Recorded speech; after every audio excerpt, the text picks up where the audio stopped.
ایک بار چند صحابہ نے آپس میں سوچا کہ ہم ان کو امیر المؤمنین حضرت عمر فاروق اعظم رضی اللہ تعالیٰ عنہ کو یہ عرض کرتے ہیں کہ آپ جو ہے وہ اپنا کرتا، جبہ، پیرہن، قمیض جو آپ نے پہنی ہوئی ہے اس کو چینج کریں، کیونکہ بہت سارے ممالک کے وزراء آتے ہیں، وزیر مشیر بہت سارے لوگ آتے ہیں، تو ان کے سامنے آپ جب پیوند لگا جبہ پہن کر آتے ہیں، پیوند لگی قمیض پہن کر آتے ہیں تو بڑا عجیب سا لگتا ہے۔ تو اب سب نے یہ مشاورت کر لی اور یہ طے کر لیا کہ ہم ان کو یہ بات عرض کرتے ہیں، لیکن اب ان سے بات کرے کون؟ یہ بھی ایک بات تھی کہ فاروق اعظم کی بارگاہ میں عرض کرنا کوئی آسان کام تو تھا نہیں۔ تو اب سب سوچنے لگے، تو سوچتے سوچتے ایک صحابی پر سب متفق ہو گئے کہ یہ وہ شخصیت ہیں جو فاروق اعظم کی بارگاہ میں عرض کر سکتے ہیں۔ تو لہذا سارے صحابہ اکٹھے ہو کر حضرت علی کرم اللہ تعالیٰ وجہ الکریم کی بارگاہ میں حاضر ہوئے، عرض گزار ہوئے کہ حضور ہم تو نہیں کہہ سکتے، آپ یہ بات کہہ سکتے ہیں، لہذا آپ ان سے یہ عرض کیجئے کہ آپ جو ہے وہ اپنا کرتا چینج کر لیں۔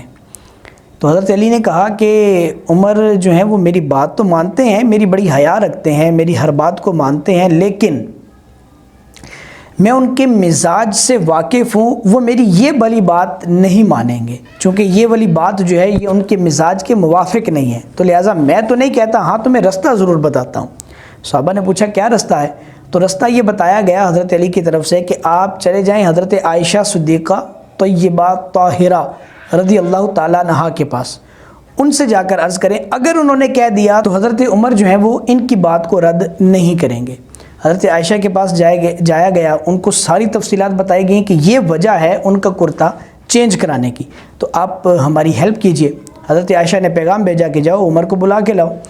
تو اب جب حضرت عمر کی بارگاہ میں یہ پیغام پہنچا کہ آپ کو اماں عائشہ صدیقہ یاد کرتی ہیں، تو حضرت عمر تو دوڑے دوڑے آئے۔ کیوں؟ کیونکہ وہ انتہائی ادب و احترام کرتے تھے، اس لیے کہ یہ سرکار کی زوجہ اور مومنین کی والدہ تھیں۔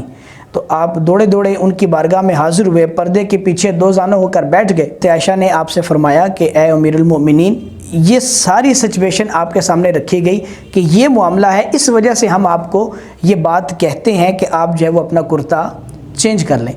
حضرت عمر نے جب یہ ساری بات سنی، جی جی کرتے رہے، سر ہلاتے رہے کہ ٹھیک ہے ٹھیک ہے ٹھیک ہے۔ جب ساری باتیں ہو چکی تو حضرت عمر رضی اللہ تعالیٰ عنہ نے عرض کیا کہ آپ کی ساری باتیں ٹھیک ہیں، میں اس کو مانتا ہوں اور آپ کی ساری باتوں کو مانتا ہوں، لیکن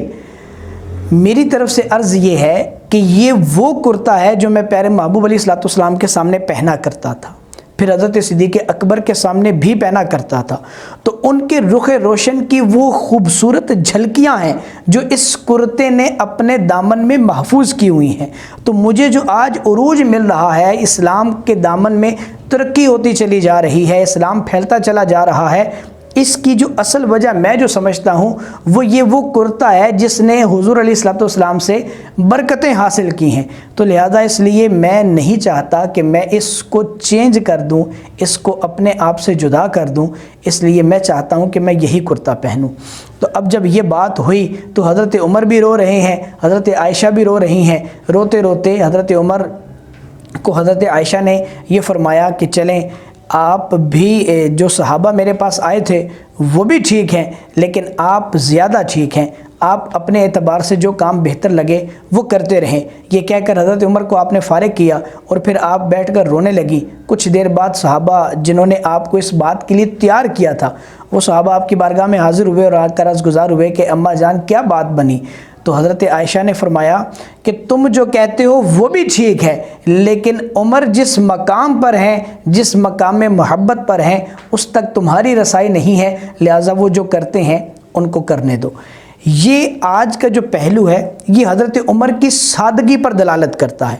اس قدر سادہ مزاج تھے کہ اپنے اس سادے پیرہن میں بھی آپ کا وہ جلال تھا، آپ کا وہ رعب اور دبدبہ تھا کہ جس کی مثال نہیں ملتی۔